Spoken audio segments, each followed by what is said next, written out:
4 minutes. Okay, look, firstly I want to thank you for selecting this commencement matter, and I want to welcome Minister John Paul Phelan to the House.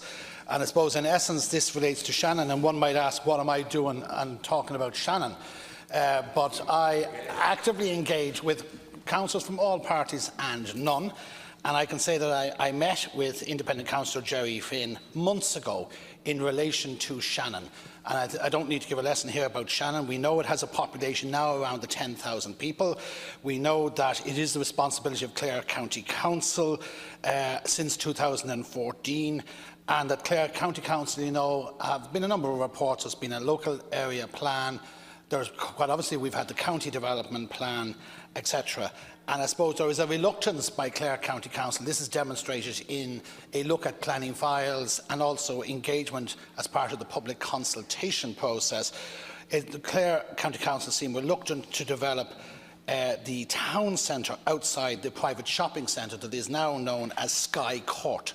And for anyone who knows Shannon, effectively all the activity goes in around this commercial, privately owned building that was once part of NAMA, and I believe it was sold, and there are issues around that. So really, what are the people looking for? One, the residents there and their elected representatives are saying that they want a high street. There is no high street in Shannon. I know Shannon very well because I have friends who live there, who work in the aviation business and would live there. And you have nowhere to walk. There are places where there are no footpaths. There is a deficit of facilities, and everyone wants to have a sense of place, a sense of where they belong. And a number of surveys have been commissioned, as I say, a number of reports from the Shannon Town Environment's local area plan. It was to be completed between 2012 and 2018. Nothing happened. It's been further extended out now to 2023. And I suppose, what are people talking about? What are the residents talking about? What are the public representatives talking about there, Minister? They're talking about the creation of a public realm, a public space, a place that they can call their own, what we today, or planners today, call place-making. And I think it's really, really important. They wish to see the development of the on Boyhan Road as a main street, which is part of the vision set down in their plan. They want to see the vision for the town not to be just the town centre, which is privately owned, which is limited access. It doesn't have right of access or public access. So it is really in essence about streetscape. It's about increasing recreation and sports facilities for that community. It is about improving the quality of community life there. Arts and cultural development, which are at the core of every town and every place right across this country, and again about place finding. And I suppose really, when I spoke to someone who'd worked in Intel, and when they were asked why they had left, they said they had a great job, they had a great place, a physical house to live in, but they said that the people in Shannon, and he believes it too, believe that it has been neglected, and the regeneration and the urban renewal and sense of place has been lost, and people feel they can't stay there.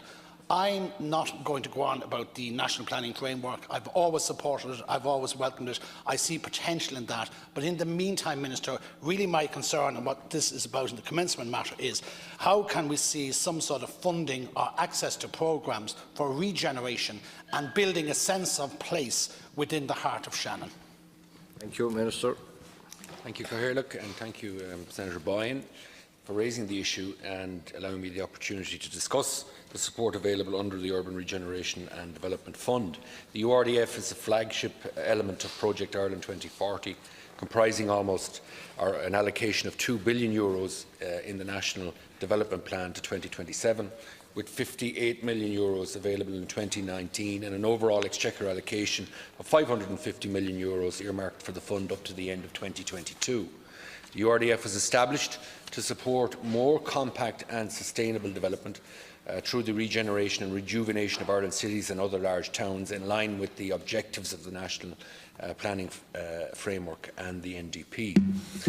This is to enable a greater proportion of residential and mixed-use development to be delivered within the existing built-up footprints of our cities and towns, and to ensure that more parts of our urban areas can become attractive and vibrant places in which people can choose to live and work, as well as to invest and visit.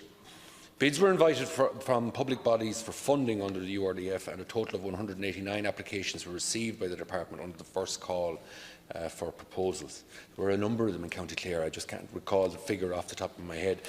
But on the 22nd of November 2018, Minister Murphy announced initial URDF support of €100 million euros in total for 88 projects throughout the country. These are the applications received contained a wide variety of themes and sectoral areas, from urban regeneration and public realm works to enabling strategic infrastructure to leverage further development and cultural and amenity development.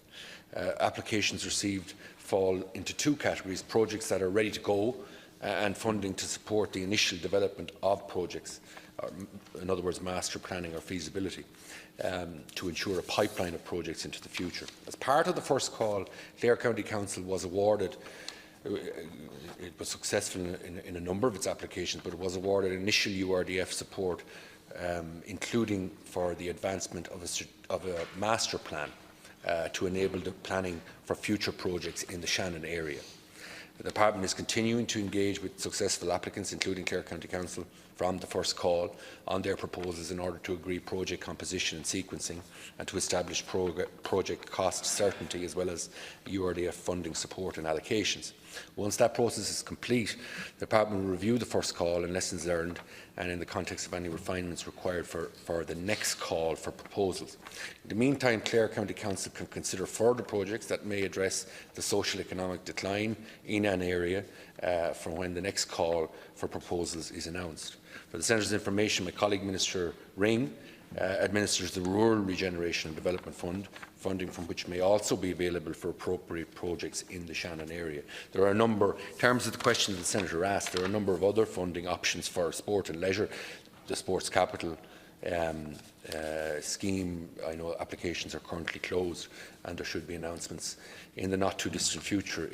I'm sure there are a number of applications in the Greater Shannon area. The Town and Village Renewal Scheme is also administered by Minister Ring's department.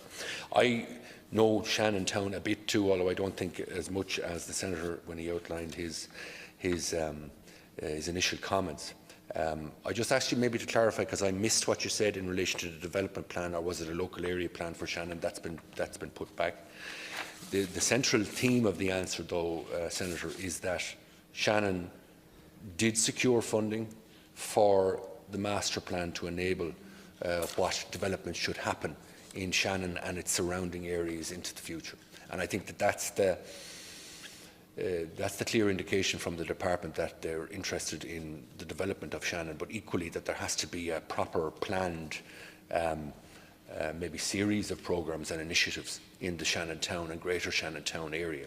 And perhaps your colleague in the council there might be in a position to outline when that master plan will be concluded by Clare County Council.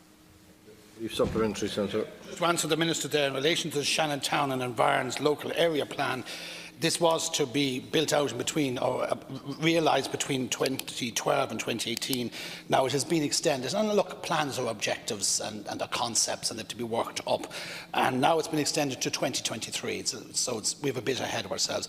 I want to thank the Minister for the response, but just to say, as I said initially, you know, they've had plans, 3 different plans, over 16 years. And you only need to walk around and see how desperate the place is. And there's great potential there in the context of Rebuilding Ireland, Rejuvenation, your 2040 national plan. I suppose what this does, and I want to thank you for it gives us the basis for something I'll send out to the councils of all parties and none this afternoon. It gives them an opportunity in the context of the run-up to the local elections, and to put a certain amount of pressure on their ministers there and their political groupings, and to start demanding, because we've got to get political. And I say this to all local councils around the country. It's about having something to go on, you know, generating debate on it, having your town hall and your community meetings. But I am saying, as someone's been down there who knows many people there, there is a real need. But I want to thank the Minister for at least responding and getting the ball rolling for a new round of public engagement. Thank you. Briefly, Minister. To say, Shannon, I suppose, was one of the very few, if not nearly only, planned town developed in Ireland. And it suffers potentially from some of the other shortcomings that some of the planned towns in the UK had as well, in that lack of an obvious centre. I'm not sure in the context, you probably didn't mean exactly the way it came out, that you said it was desperate.